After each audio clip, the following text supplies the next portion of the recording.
Welcome back. Episode 40. What's up, shitbags? Welcome back. I shout them out every once in a while, but they just finished their one of their tours, so I shout them out again. That intro song, huge thanks. Best friend Michael, the Astronomers, check them out. Like I said, they just finished up another one of their tours, so they're having a great time. Great band to go listen to. But I mean, we got to always thank everybody that's gotten us here. So got us our signature intro song. Toxic Suppression has been our most recent sponsor, and this episode is basically brought to you by them. They got us in touch with our guest, which has been pretty awesome. I'm excited to get you guys listening to him. Here's some advice. Taylor's Tins, all this stuff. They've been amazing the whole time. Crew first. Can't wait to have Jeremy back on. Jeremy is going to be here every year, and he's going to be coming up soon. And Jobtown, of course, for creating the actual logos. I mean, wouldn't be here without episode 40. 10 away from 50 is crazy. And it's 2 years, Brennan. 2 years since we created this idea. Did you notice? Yeah. I was just thinking about that the other day. The Facebook post that I put out that we were thinking about having this, creating this thing. So this is 2 years in the making. It's been time flies when you have a good time talking. Met a lot of amazing people, so it's been a great time. Yeah. It's been awesome. So yeah, like we said, we got a huge, awesome sponsored episode today with Toxic Suppression getting us in touch, and let's not take any more of his time and bring him in so we can hear some awesome EV stuff. Chief Pruitt. Yes, how are you? Good. How are you? Good. Thanks for coming on. Why don't you go ahead and give yourself a quick introduction so everybody knows who you are. All right. So I'm Matthew Pruitt. I've been in the fire service since 1989. Started as a junior volunteer firefighter back then. Rode horses to the fires and all that good stuff, steam engines, as I hear a lot now. But all seriousness, I started my fire service career in 1995 with the City of Spartanburg Fire Department. Retired in 2021 and took over the role at BMW. So that's where I'm at now, is the BMW Fire Department. Most people don't realize that BMW has a fire department. We actually have 3 fire stations. About 70 personnel, a couple ladder trucks, 4 engines. So it's pretty similar to a municipal fire department. The only difference is we stay within the confines of BMW.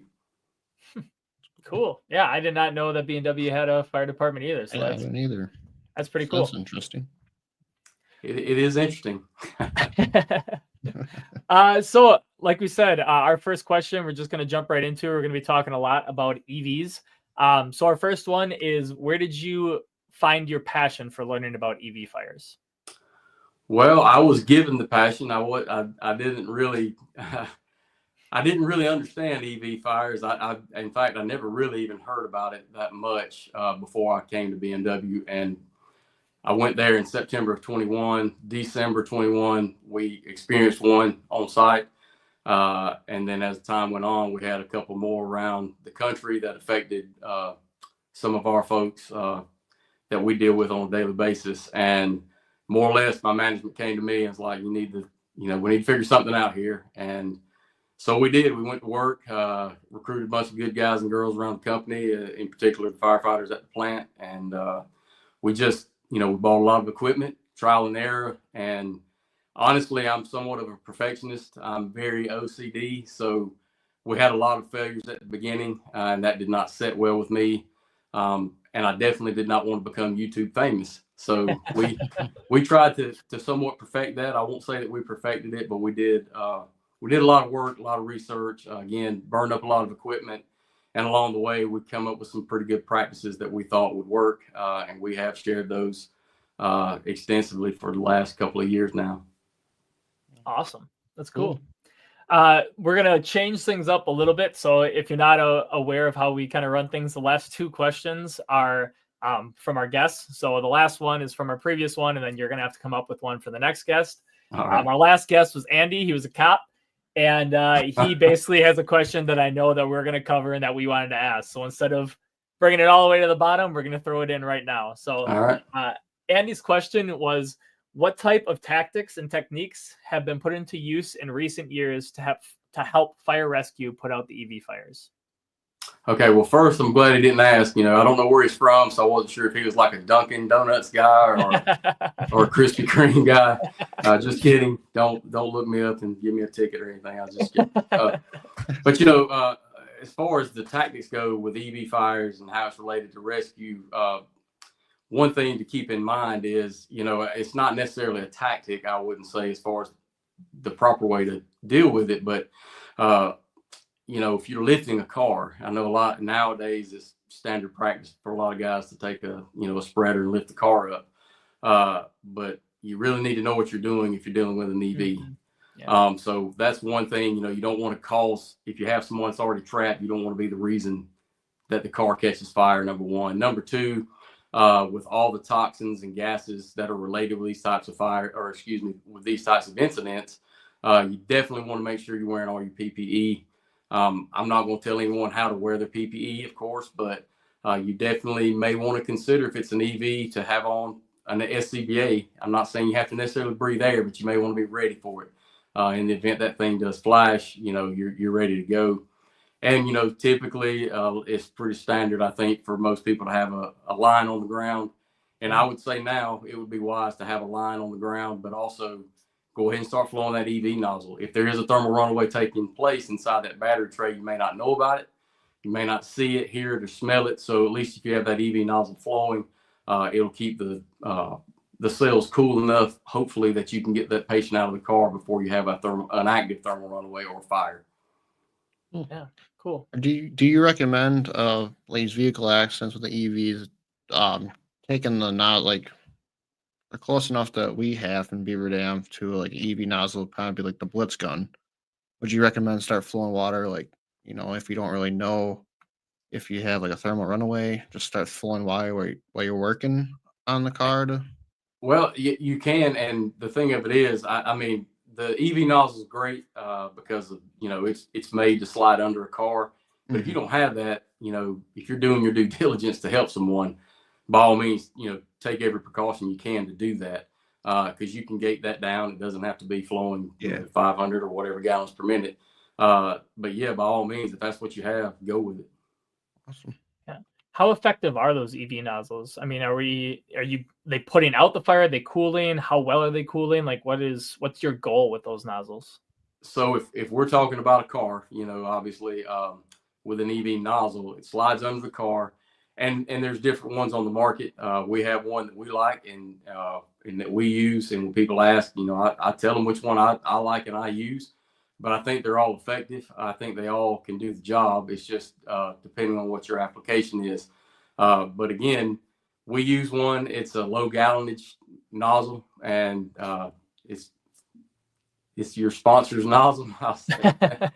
But I don't want to get slapped around, But in all seriousness, I mean that nozzle, it is effective. It covers the entirety of the tray, and I think all of them do. But again, it covers the entirety of the tray.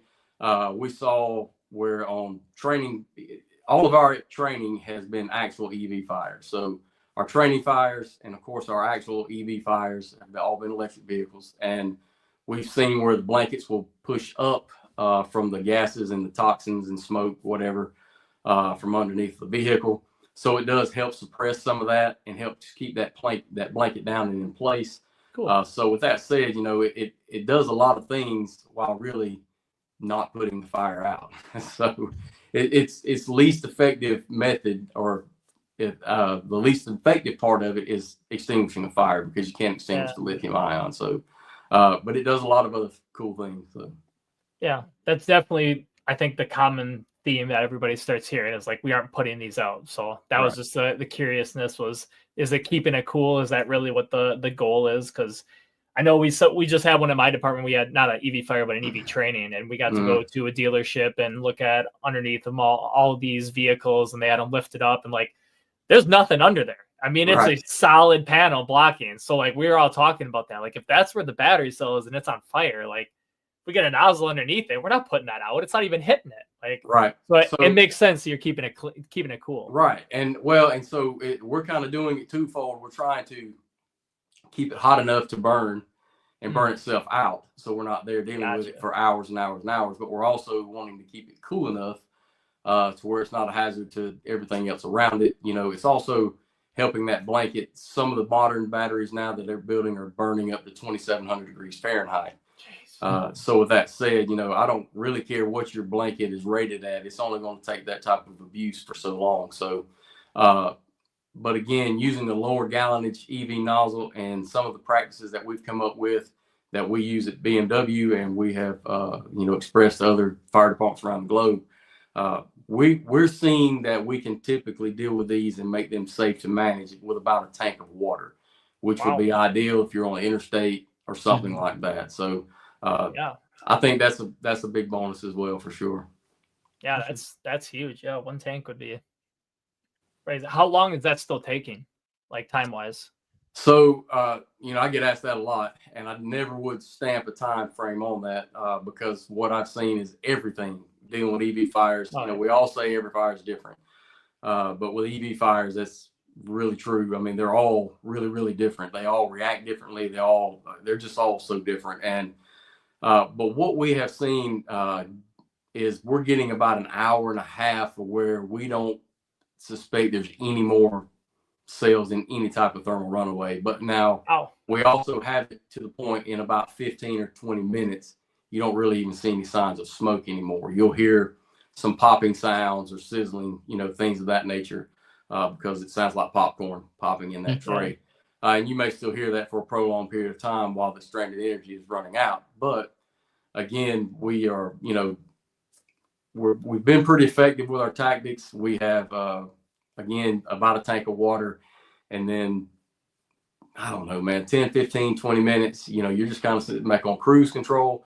And I know that sounds like a long time, you start saying an hour and a half, 2 hours, we've got the interstate shut down for this EV sitting there. But the alternative is one, become YouTube famous, or two, you get the giant tank of water, you put it in there and it burns underwater for weeks.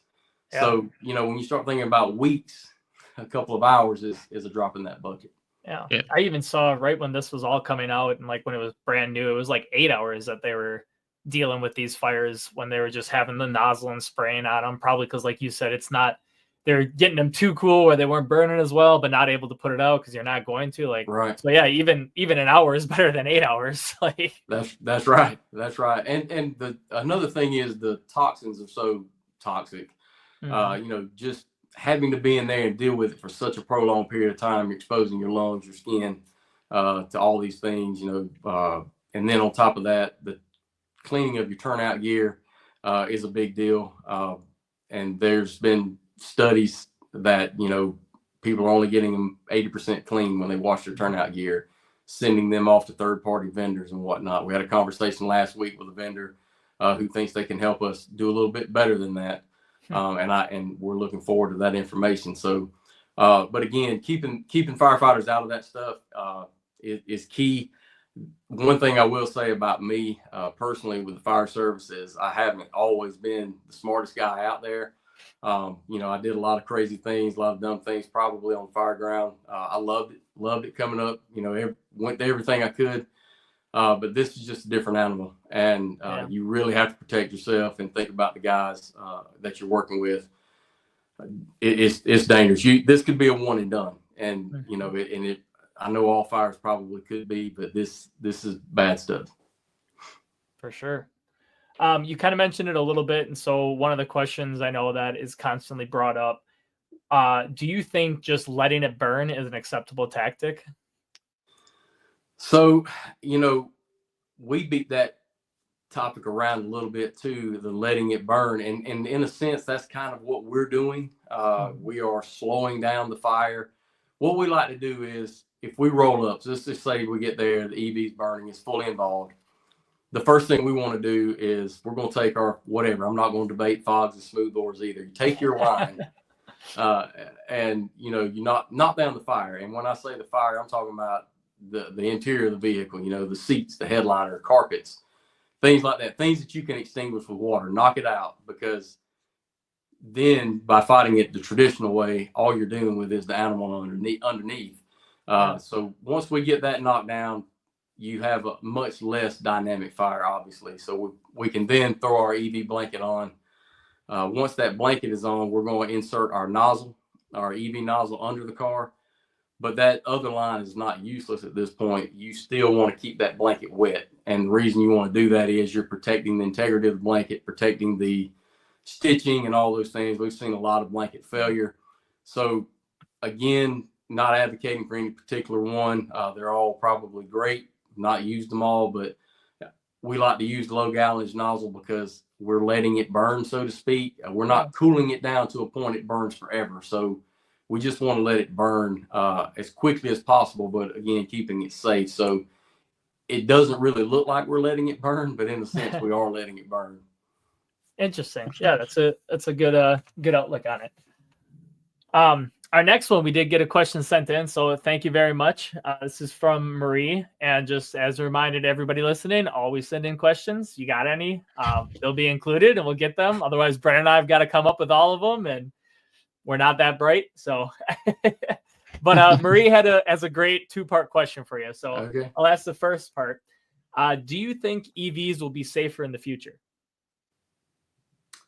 I think they will, and part of the reason for that is I can only speak for one manufacturer for certain, but I think this is becoming global.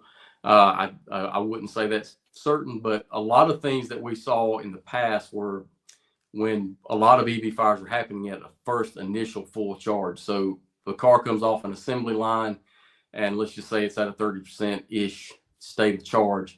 Then it goes to wherever it goes, and they give it that first full charge. And when it would get the first charge, the cells will heat up and they expand. Well, when they expand, they were coming from other places, not necessarily the car manufacturer or someone they actually trust to build these modules or trays or cells or whatever they were doing. So they would find contaminants in the trays. So when those when the cells would swell and expand, any contaminants between those, one cell would push it into the next, creating that thermal runaway. So it only takes the one cell.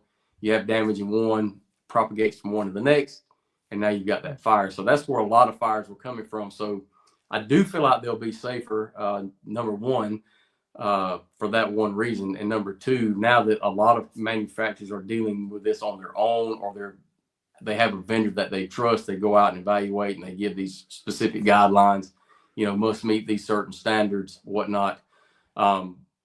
You've seen that trend go down as far as that first initial charge. So maybe not in the very near future. If you still puncture it, you strike it, whatever it is, say a forklift or an incident on the highway, you still may get that big fire. But I think that first initial charge, at minimum, has been addressed by what we're seeing with the new manufacturing types of these cells and trays, if that makes sense. Yeah, for sure. It's interesting to know that stuff will change constantly. I mean, we don't know what causes that. Like I said, we did that training, and a lot of those, like the salesmen, they don't really know either. They just know what they've been told and what to look out for. But yeah, it's I mean, it's a whole new beast for everybody. I think no one really knows what to do. You evolve like everything else does. So,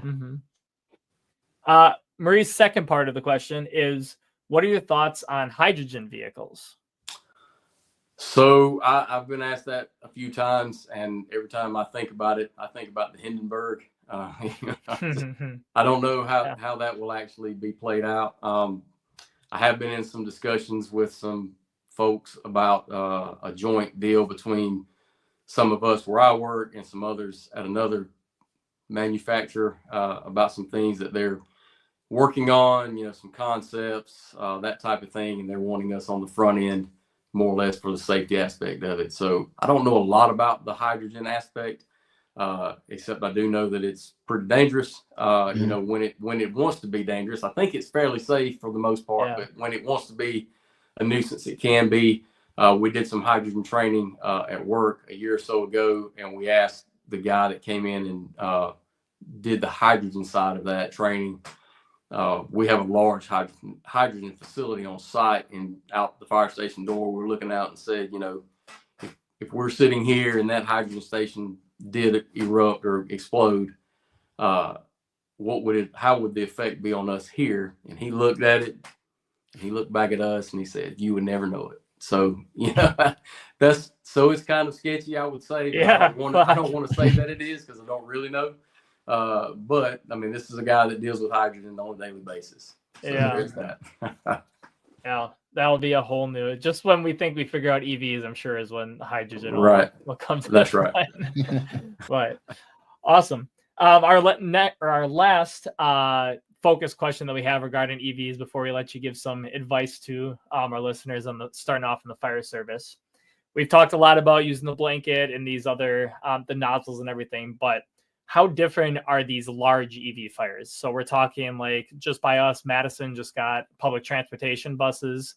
You got the Amazon, the large Amazon vans and trucks. Like you're not going to fit a blanket over them, and there's a lot more batteries and cells in those. How do you go about those? Yeah, so coming up in the fire service as a young firefighter, I went and took, I got my hazmat tech certification and whatnot, and then, started thinking about the fire side of hazmat, and I wasn't very interested in that, to be honest with you. And it did worry me a little bit. Like, I don't want to be out here running around in a plastic bag, and something to catch fire, a tanker or whatever. So, I think about that a lot, actually. And, it really is just it's a hazmat scene. If you have something like that, that's the way I would treat it. There's videos online. I've never seen it myself, but there are videos of these types of vehicles exploding and things of that nature. So, you definitely want to do your due diligence to protect yourselves, and the public, number one. And if you have to just let it burn, then just do that, and protect the surroundings as best you can. I don't really know. We do have a few electric trucks that come on site from time to time where I work. And we have went out. There's 2 different types. We went out and inspected those just to kind of get an idea of how we would manage that.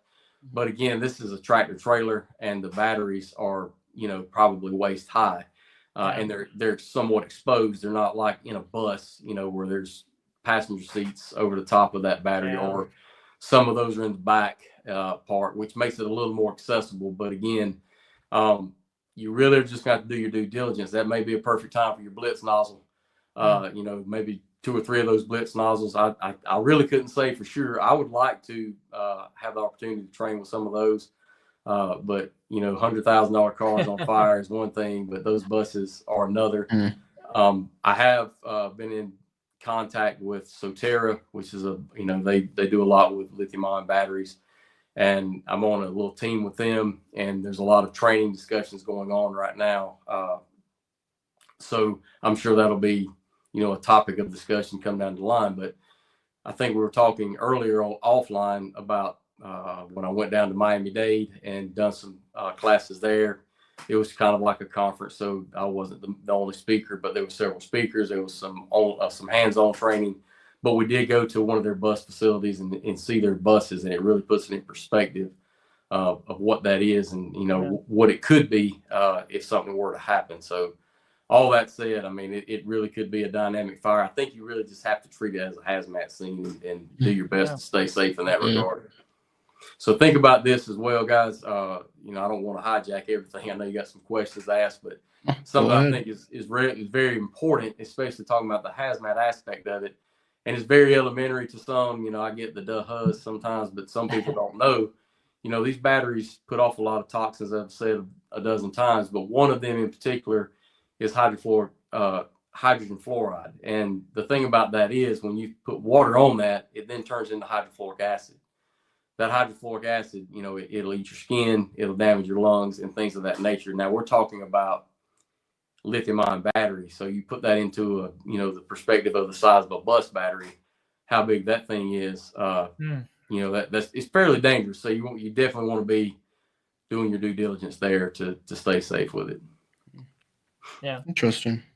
Would you still be able to, so like we've talked about rescue or something, if there's somebody in those EV vehicles, is it still kind of solution to pollution is dilution in terms of getting a hose line on them to get that person out? Like if they're trapped in there and thermal runaway starts, you start getting some of those gases. Like how are we safely making an attempt to make that rescue? If you can make the grab, make the grab. I mean, definitely so when we watch EV fires online and the videos, I've got some videos when I do some training, some stuff that we've done.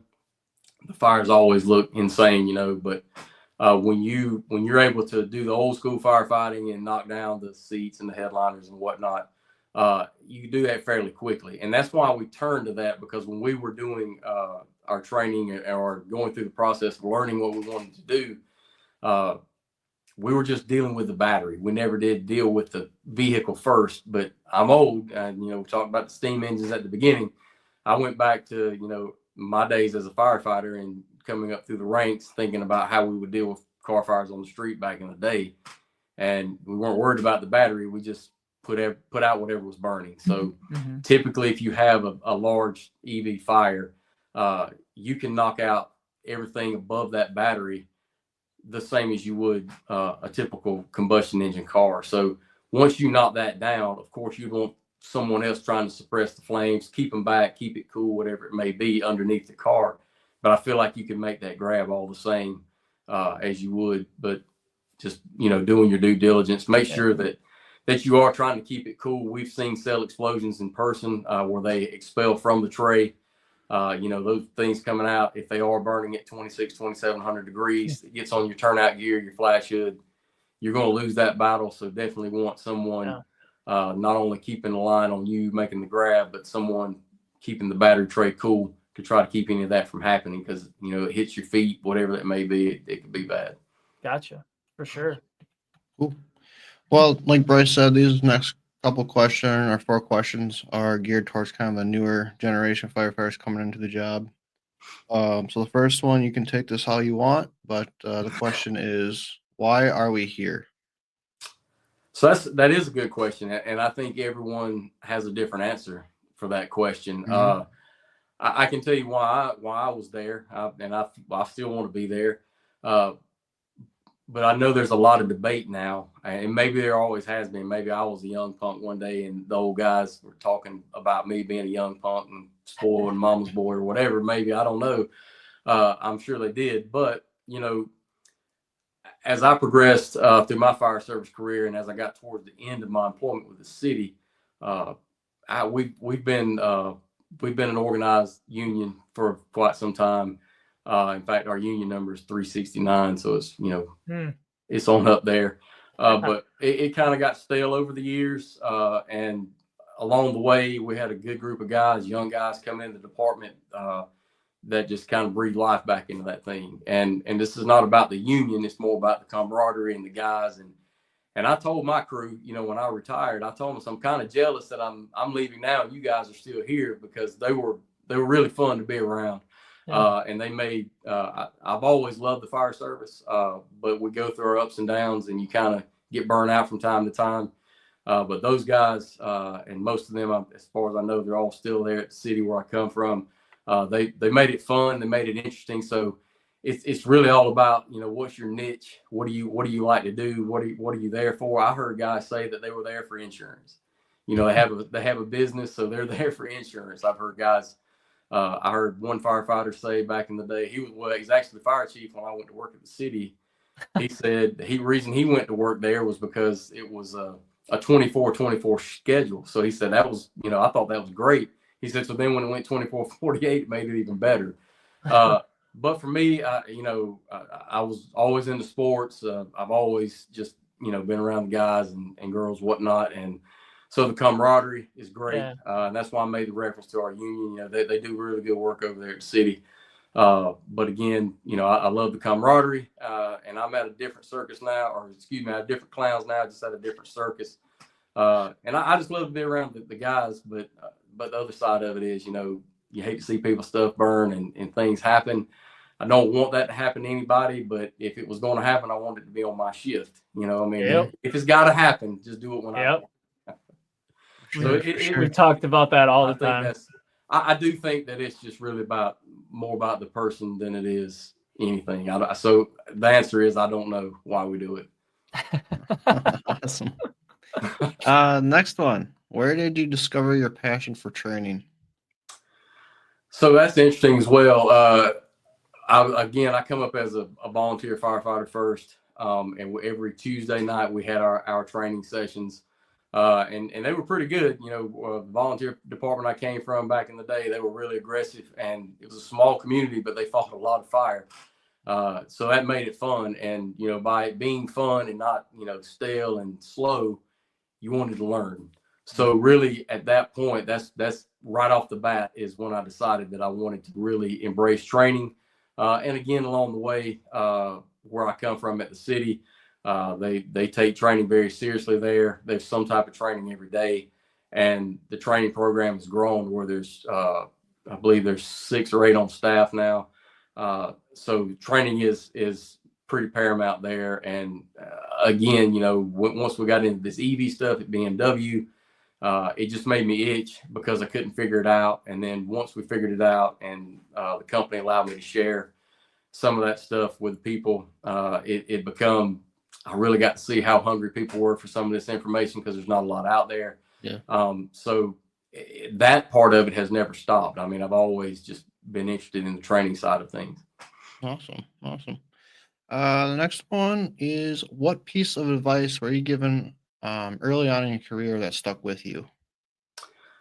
Well, honestly, so if you have to use the bleep, go ahead. But the best piece of advice I ever got was from one of my favorite chiefs. He basically told me to quit being a dumbass. You know, when I came up, I wasn't in terrible dire straits as a kid by no means, but you know, I made some poor choices. We'll just leave it at that. But I made a lot of bad choices, and when I made those bad choices, I had an attitude problem from time to time. And I had a chief and a senior captain that embraced me, you know, for what I brought to the table. They respected me, but they basically told me, you know, stop being a dumbass and stop making dumbass decisions and being a hothead and everything. And as I went up through the ranks and made lieutenant with the city, I've come to realize that they were right, you know, that I was hot-headed and that I had an attitude, so to speak. And I got promoted, and the day I got promoted and found out what my assignment was going to be, I actually had an out loud conversation with myself in the mirror and basically said, you know, it's up to you now. And it was. And I do want to pat myself on the back a little bit because I remembered that and stuck with it. And it really sent my career in a different direction. And it was good. And I worked with a lot of good people, and they really did, at least to my face, they really did embrace the new me, I guess we'll say. And we all, you know, it went really well. So I would just say that probably stop being a dumbass would have been the one. Awesome. I like that. All right. The last kind of generic question that we got is, what conferences and or training do you think every new firefighter should attend? Yeah, that's a good question. And I there's a lot of them out there now. So when I come up in the fire service as a young firefighter, you know, more or less you got training through your county or your state agencies, whatever that may be. And then of course there was always the National Fire Academy. And back then, most of the National Fire Academy courses were more, you know, geared towards captains, lieutenant, or captains and chief officers, you know, senior officers in the department, chiefs, whatever it may be. So there wasn't a lot of type, you know, these big conferences like we have now out there. But I've tried to, as fire service involved in that regard, I've tried to go to a lot of that. But what I would say and suggest is, before we get into anything specific, is also be humble. And what I mean by that is learn your job first. You know, learn what you're doing, learn what the next guy's doing. Don't worry about what the chief is doing. You know, if you're a 1-year guy and you're still riding backwards where you should be riding, embrace that and be the best firefighter that you can be. Yeah. So whatever that takes, if it's going to every extrication seminar there is, go to it. If it's, you know, anything that's going to help you be better, because when you get up to that lieutenant, that captain's level, and you're now in charge of that engine company, that truck company, whatever it may be, how are you going to lead those guys sitting backwards if you don't know how to do what they're supposed to be doing? Yeah. You should know every seat on that truck. Same thing if you want to get off the rig and start, you know, running command, being a battalion or, you know, deputy, assistant chief, whatever, chief, whatever it is.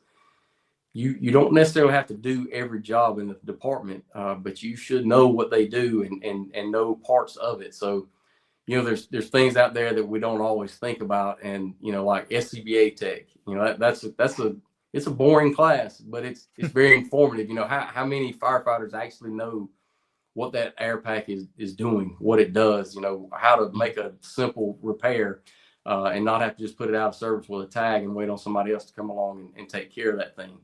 But once you get all the basics, you know, start building on that and go to advanced classes, whatever your niche is, advance on it. But if it's not your niche, you still need to train, even if it's in-house training. But, you know, I like to go to some of the classes around the country. I mean, I did a lot with our IMT, and it's fun time, but it's not really, you know, it's not for everybody because it's, you know, high level command type classes. Those can be boring. They're not that boring to me. I enjoy that. Teaks is another one. But, you know, anything that's with like the guys down in Pensacola, you know, the high rise conferences and things like that. Those are great conferences and they do a really good job. And they keep everyone entertained because they're all, for the most part, it's hands-on. You know, there are some conference type parts to that deal, but you know, there's a lot of hands-on and they keep it real. They don't sugarcoat, you know, they kind of talk like we're talking now. So the guys down in Pensacola, again, you know, County Fire Tactics, they do good work down there. So if I had to pick one, I would pick them. I'm gonna throw a little bit towards my guys in Spartanburg. They do a good conference as well. It's kind of in line with that. We have a guy there, Chief Bennett. He's also a part of the County Fire Tactics group down in Pensacola. So he brings a lot of that back to Spartanburg, and they actually have a conference coming up soon. So if you want something in line with Pensacola, but you're more in the area of, you know, South Carolina, that may be something to look into. But those guys, again, they embrace training there, and Chief Bennett does a good job with it. Awesome. Yeah. Cool. Well, that wraps up all the regular questions we have for you. Like I said, we switched things up a little bit and we asked your previous guest question a little bit earlier. So you don't have that one. Now all you have to do is come up with a question for our next guest. And our next guest is going to be Robert Ramirez. This is kick-ass RIT mindset. RIT courses is what he kind of specializes in, and just great firefighter. Very excited to come on. Well, you know, I would ask him, and unless it's in line with the same things that you guys have asked me, you know, I would ask him the same question. You know, what's your drive? You know, what made you want to be a firefighter, and what do you see around you? What do you think others' purpose in being in the fire service is? Realistically, because I think everyone at least thinks they have an answer. I kind of see it differently, and I'm not so sure that that's true. I don't know if there's any one good answer. So I would really like to know what his answer is, and I'll be sure to listen up and see what he says if you guys are willing to ask him that. Yeah, absolutely. We got it down. We'll definitely ask him. So that wraps up all the questions that we have for you. The last portion that we have here is what we call the kitchen table. As I'm sure you're aware, there's lots of just bullshitting that happens at the kitchen table. So anything that you want to throw in there, anything that you want to touch on that we talked about that you didn't get to, any shout outs, conferences, the rest of the time is yours. All right. So I do have two things. One, I do want to say that, again, I did start this fire service journey out kind of rough, all on my part. But I've had a lot of support along the way. So I want to, first of all, thank my wife and my family, for not giving up on me, you know, not kicking me to the curb, so to speak. Again, my brothers and sisters at Local 369 over there in Spartanburg City, those guys, they do good work over there. They embrace the training. And I had two fire chiefs I wanted to say thank you to. Phil Caruso, he was the one that basically told me to quit being a dumbass. And the other one is Donnie Sisk. He is one of my very good friends' father. He was my first chief, and we're still very close today. And he would tell you that I am a dumbass. So I want to say thank you to those guys. And last but not least, Mark Lawson and Will Lawson, those are some good guys, and appreciate all they do to support us where I'm at now. So that's the first part. The second part is I'm going to scratch my question to the next guest. I've got a better question, and this question, if my good friend Chad Perry is listening, I would like to know what your new guest, or your next guest rather, is it truck or engine? Which way do we go? Do we go truck or do we go engine? Because one is important and one's not that important. So I'm gonna go that way with you guys first. Which one is it, the truck or the engine? I'm a truckie myself. I enjoy searching, breaking stuff. That's kind of where my passion is right now. If we had a heavy rescue, I'd probably be there too. So, but where I work, we just have a truck, an engine. Gotcha. I'm gonna quote a little bit. I think it's Pepper that talks about it a lot. If you look at the basics of the fireground, everything that goes on is to support the engine. I'm a truckie. I love the truckie, but everything that the truck does is to support the engine. And once that fire goes out, everything is much better. You always, everybody talks about rescue, and I think rescue is thought of in the truck mindset the best. But everything's for rescue, but after that is putting out the fire, and everything at the fire ground helps the engine. So. Well, I agree with that. That's not bad logic, but again, I have a good friend of mine that he and I go back and forth with that topic. And where I'm from, you can finish out your career one way, or you can embrace one, but along the way, you're probably going to touch all of it. You'll probably do some engine work and some rescue work and some truck work along the way. Whatever that may be. But Chad, if you're listening, again, a good truckie can use a can of water and do exactly what you engine guys do. Yeah. So keep that in mind. Yeah. I like that. That's awesome. And I say that because he can't say anything on this. So yeah, he can exactly. type something, but he can't say anything. We can't hear. You get the last word. Exactly. No, that's awesome. Well, thank you very much for coming on. Thanks for taking the time, for sharing some knowledge. I know I gained a lot out of that, just talking EVs.